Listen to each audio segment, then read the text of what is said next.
Constrained motion मतलब कि सारे मोशन अपने आप नहीं हो सकते। एक के मोशन से दूसरे का मोशन कंस्ट्रेन हो रहा है, वो रुक रहा है, कहीं ना कहीं उसमें लिंकिंग है। जैसे यहाँ पे देख के लग रहा है अगर मैं इसको भी नीचे खींचूं, इसको भी नीचे खींचूं, तो क्या वो पॉसिबल है? पॉसिबल ही नहीं है। अगर मैं इसको नीचे खींच रहा हूँ तो ये ऊपर आएगा, ये ऊपर आएगा तो इसको भी ऊपर आना पड़ेगा। तो कहीं ना कहीं पे कुछ लिंक है, कहीं ना कहीं कुछ कंस्ट्रेन है। तो इसको सॉल्व किस तरीके से करेंगे?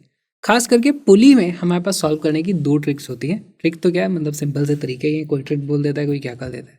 देखो, हमारे पास पुली में पहले तो इस तरीके से समझो, यहाँ पर से मान लो ये ऊपर इस तरीके से मूव किया है एक्स, ये वाला पॉइंट यहाँ पे जो रस्सी थी वो इस तरीके से मूव करी है।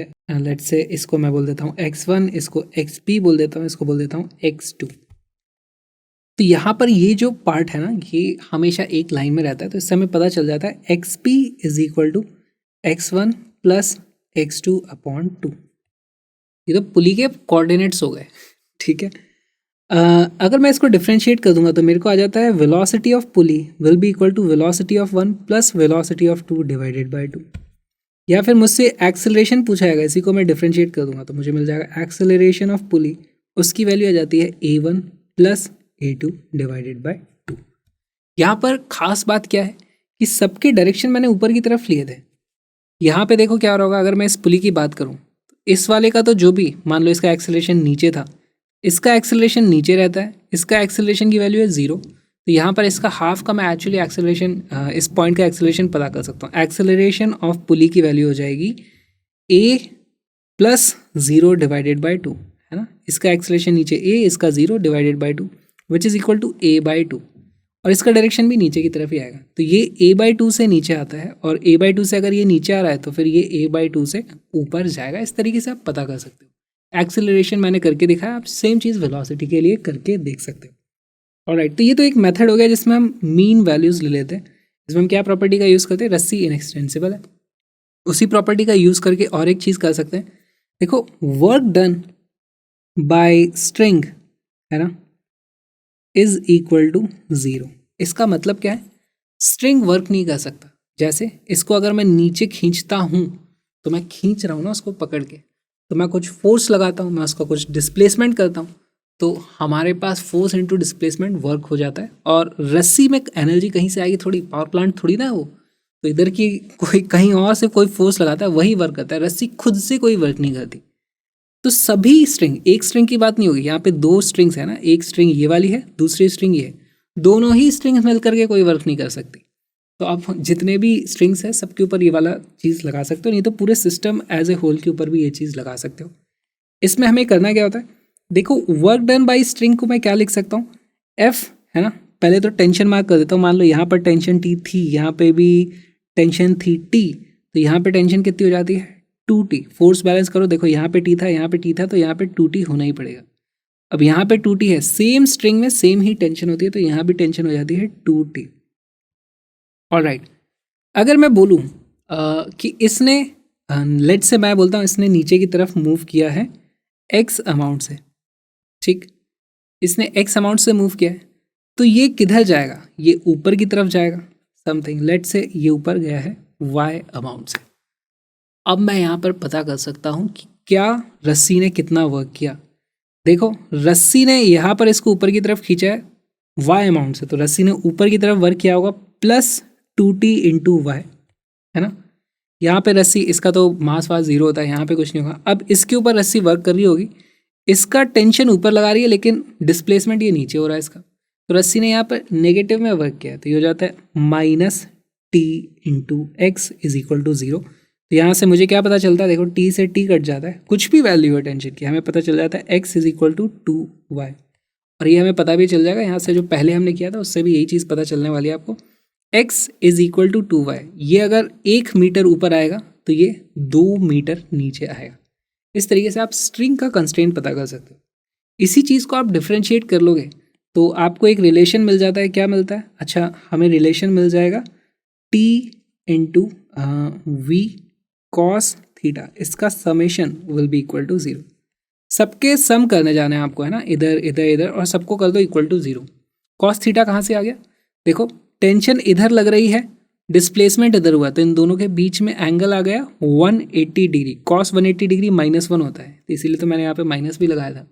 कई बार ऐसा भी होगा हमारे पास यहाँ पर इस तरीके से टेंशन लग रही होगी और इसका डिस्प्लेसमेंट इधर हो जाएगा x, या इसकी वेलोसिटी इस तरफ होगी v, तब आपको ये वाला जो एंगल थीटा होगा वो वाली चीज़ यहाँ पर यूज़ कर सकते हो कॉस थीटा वाले फॉर्मूले में। इस तरीके से आप चीज़ों को सॉल्व कर सकते हो, है ना। यहाँ पर मैं लिख देता हूँ समेशन ऑफ, इसी को आप डिफ्रेंशिएट कर दोगे तो एक और फॉर्मूला बन जाता है summation of T dot A cos theta is equal to 0। ठीक, अब इसका एग्जाम्पल करेंगे तो आपको चीज़ें क्लियर हो जाएंगी कि किस तरीके से ये काम करता है। तो इसका एक बहुत ही अच्छा एग्जाम्पल सॉल्व करते हैं।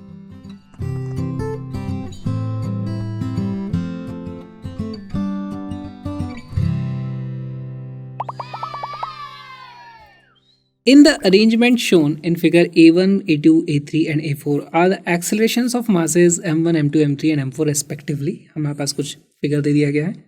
Which of the following relation is true for this arrangement?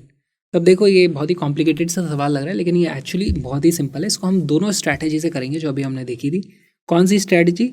Acceleration of the pulley is sum of acceleration of this and this divided by 2, या फिर work done by the string is 0। दोनों strategy से करेंगे, लेकिन उससे पहले मैं चाहता हूँ कि वीडियो को पॉज करो और आप ये चीज़ खुद से ट्राई करो।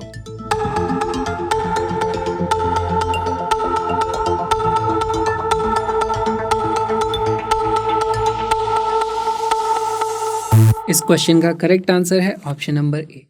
कैसे आया, सॉल्व करते हैं। पहले हम देखेंगे मेथड 1। ठीक है, अच्छा मेथड 1 के हिसाब से अगर ये A4, पहली बात तो ये सारे के सारे नीचे जा रहे हैं, ये तो हो ही नहीं सकता, किसी एक को तो ऊपर आना ही पड़ेगा। इसीलिए यहाँ पे सारे के सारे अपने आप पॉजिटिव होकर के 0 हो ही नहीं सकते, कोई एक तो यहाँ पर नेगेटिव होगा, ये हमें देख के पता चल रहा है। लेकिन अब मैं लिखना शुरू करता हूँ। अगर यहाँ पर ये A4 था, ये A3 था, इस पुली का नीचे की तरफ एक्सेलरेशन कितना होगा? इसका एक्सेलरेशन नीचे की तरफ आ जाएगा A4 plus A3 divided by 2, है ना। A4 plus A3 divided by 2, ये हमारे पास इस पुली का नीचे की तरफ एक्सेलरेशन आ गया। अच्छा, ये इस पुली का नीचे एक्सेलरेशन है तो वही स्ट्रिंग का नीचे एक्सेलरेशन है, और इसका एक्सेलरेशन डिवाइडेड बाय 2 इस पुली का नीचे की तरफ एक्सेलरेशन होगा, है ना। तो ये वाला जो एक्सेलरेशन था एक्चुअली वो यही पूरा का पूरा एक्सेलरेशन प्लस ये वाला acceleration which is equal to A2 divided by 2, this will be equal to इस पुली का नीचे की तरफ एक्सेलरेशन ना। अब ये नीचे की तरफ जो एक्सेलरेशन है वही एक्सेलरेशन इस A1 के नेगेटिव के बराबर होगा। ये जितना नीचे आ रहा है उतना ये ऊपर आएगा, लेकिन ये भी नीचे A1 आ रही है, this should be equal to -A1। समझ में आया? इन दोनों का एवरेज ये था, फिर इसका और इसका मिला के एवरेज ये था, और ये A1 का नेगेटिव के बराबर होना चाहिए, क्योंकि सबका डायरेक्शन नीचे थोड़ी बना दोगे। यहाँ से हमारे पास सीधे सीधे आ जाएगी चीज़। देखो क्या आ जाता है, ये 2 उस तरफ चला जाएगा, हमारे पास आ जाता है A4 plus A3 plus 2A2 is equal to -4A1। यहाँ से आप इसको रीअरेंज करोगे तो ये आ जाएगा +4A1 is equal to 0, which is option number A correct answer. बहुत ही जल्दी आ गया ये आंसर भी, है ना। देख के लग रहा था पता नहीं कितनी मेहनत करनी पड़ेगी। लेकिन अब हम देखेंगे मेथड 2। और आप बताना कौन सा वाला मेथड ज़्यादा आसान। मेथड 2 के हिसाब से work done by the string is 0, है ना। तो पहले टेंशन मार्क कर लेते हैं। अब टेंशन मार्क करनी पड़ेगी इसमें। अगर ये थी हमारे में टेंशन, इसमें स्ट्रिंग में थी T, इसमें भी टेंशन हो जाएगी T। एक स्ट्रिंग में सेम टेंशन होती है। इस वाले में हो जाएगी 2T, इसमें हो जाएगी 2T, और यहाँ पर आएगी हमारे पास 4T, तो यहाँ पे भी होगी हमारे पास 4T। Work done by string is 0। उस फॉर्मूले के हिसाब से हमें लिखना पड़ेगा summation of T A cos theta will be equal to 0। अब सब में टेंशन ऊपर है, नीचे की तरफ एक्सेलरेशन, यहाँ भी टेंशन ऊपर है, नीचे की तरफ एक्सेलरेशन, यहाँ टेंशन, यहाँ, तो सब में कॉस थीटा की वैल्यू -1 आने वाली है। तो आप इसको ऐसे लिख सकते हो, this is equal to 4T into A1 minus का प्लस फिर से आ जाएगा -2T into A2 plus -T into A3 plus -T into A4 is equal to 0। और ये तो आपको समझाने के लिए मैंने माइनस वगैरह लिखे, नहीं तो मुझे एग्जाम में सॉल्व करना होता तो मैं सीधे सीधे कर लेता। ये सारे माइनस और सारे T इस तरीके से कट जाएंगे। बेसिकली सीधे सीधे एक लाइन में हमें आंसर लिखा है मिल रहा था 4a1 + 2a2 + a3 + a4 = 0। तो यही सवाल आपको दोनों तरीकों से करना आना चाहिए। नहीं आया तो इस पार्ट को फिर से रिवाइंड करके देख लो। हम चलते हैं अगले अच्छे सवाल। पुली का ये वीडियो जो आपने देखा एक्चुअली एक छोटा सा हिस्सा है एक बहुत अच्छे क्रैश कोर्स का, जिसका लिंक डिस्क्रिप्शन में, जहाँ पे 30 दिन में 2-2 घंटे की फिजिक्स की क्लासेस हुई। हमने पूरा का पूरा सिलेबस कंप्लीट किया with all the important previous years questions and conceptual questions. Link is in the description. Colourful handmade graphical notes भी वहाँ पर है, उसको भी ज़रूर देखना। और हम मिलेंगे अगले वीडियो में।